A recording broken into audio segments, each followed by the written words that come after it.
भालू और दोस्तों की मदद। एक जंगल में एक भालू रहता था। वो अकेला रहता और ज्यादातर अपना वक्त शहद ढूंढने या फल खाने में गुजारता।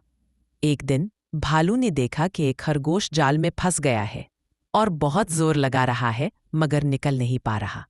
भालू ने सोचा, अगर मैं चाहूं तो अपनी ताकत से इसकी मदद कर सकता हूं।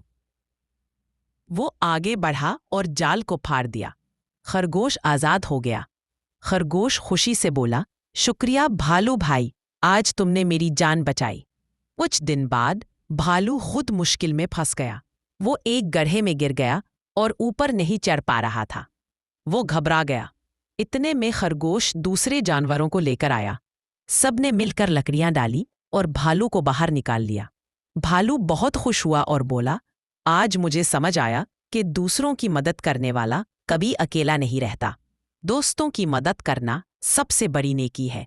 दोस्ती और ताउन से हर मुश्किल आसान हो जाती है। जो नेकी करेगा वही नेकी लौटकर उसके पास आएगी।